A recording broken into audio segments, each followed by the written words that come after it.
شیعہ تمام مفسر بیان کرتے ہیں کہ یہ وجود جسے خدا نے آج تک باقی رکھا، یہ وجود کسی اور ہستی کا وجود نہیں، یہ وجود امام زمانہ کا وجود ہے۔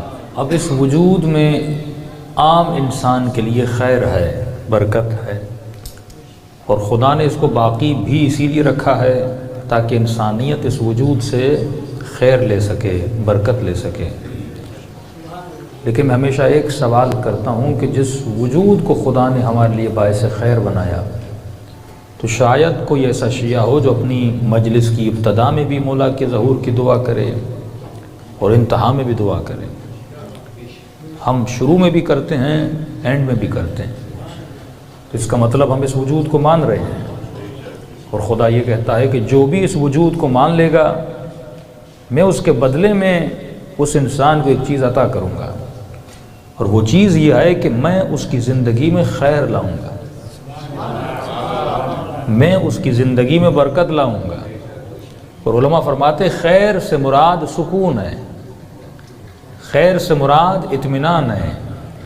تو آج یہ باتیں کہنے میں تو بہت اچھی لگتی ہیں کہ جس نے امام زمانہ کے وجود کو مان لیا اس کی زندگی میں خیر آئے گا، لیکن سوال یہ ہے کہ ہم میں سے کون سا ایسا مومن ہے جو وجود کو نہ مانتا ہو؟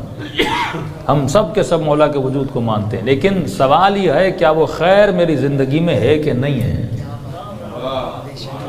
کیا وہ سکون میری زندگی میں ہے کہ نہیں ہے؟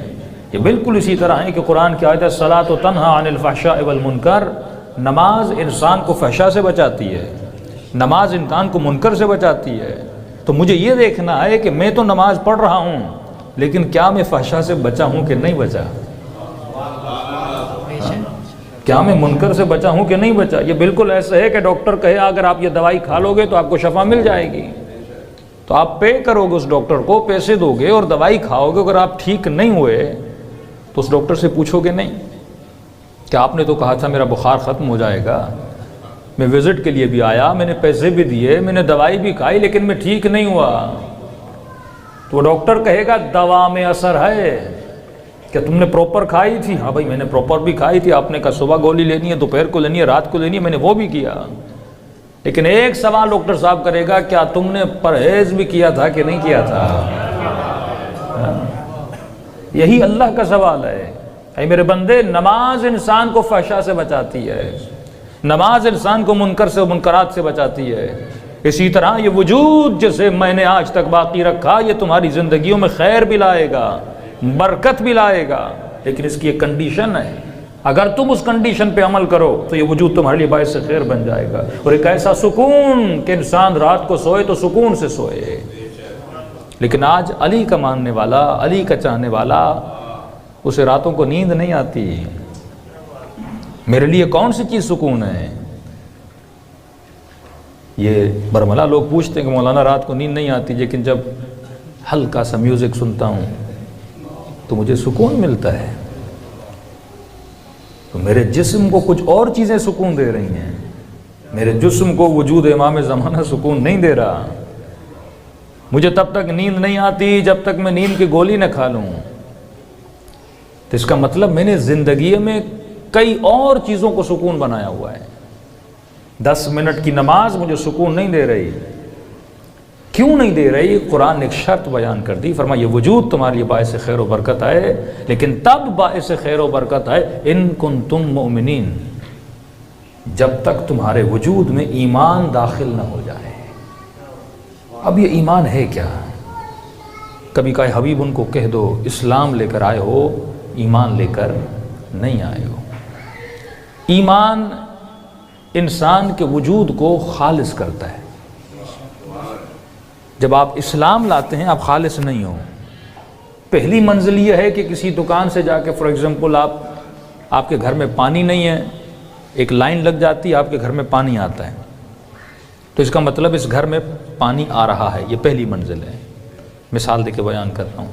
اب جو پانی آ رہا ہے، سوال یہ ہے کہ پانی خالص بھی ہے کہ نہیں ہے۔ ایمان اس پانی کو خالص کرنے کا نام ہے۔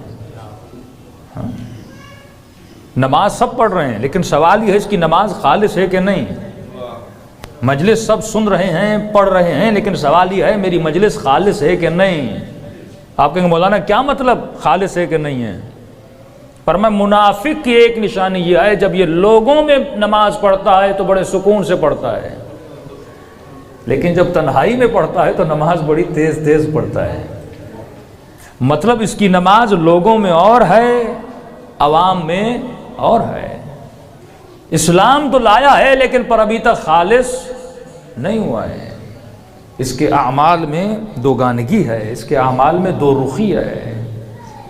سوال یہ ہے جب روڈ پہ چلتا ہے اور اگر کسی کو سلام کرتا ہے تو سلام کس وجہ سے کرتا ہے؟ کہ سلام اس وجہ سے کرتا ہے وہ بڑا آدمی ہے، وہ مالدار ہے، وہ کسی بڑی پوسٹ پر ہے، یا سلام اس لیے کرتا ہے کیونکہ اسلام نے کہا ہے؟ اور اگر چار لوگ آتے ہیں یا کسی ایک کے احترام میں کھڑا ہو جاتا ہے، کبھی اس کی چاپلوسی کرتا ہے، ایون اس کے سامنے مسکراتا ہے، اس کی مسکراہٹ کی وجہ کیا ہے؟ کہ یہ اس لیے مسکرا رہا ہے کیونکہ وہ بڑی پوسٹ پر ہے، وہ مالدار ہے؟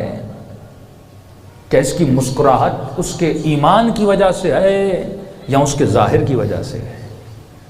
اگر تو لوگوں کے ظاہر کی وجہ سے ان کا احترام کرتا ہے کیونکہ وہ مالدار ہے تو اس کے آگے سامنے بڑھ جاتا ہے، فرمائیے پہلی نشانی ہے فسق و فجور کی۔ اسلام تو لایا ہے لیکن ابھی تک اس کا اسلام خالص نہیں ہوا، اور اہل بیت کی ڈیوٹی تھی کہ جن لوگوں نے اسلام لایا تھا، علی کا یہ کام تھا کہ ان لوگوں کو خالص کر دیا جائے۔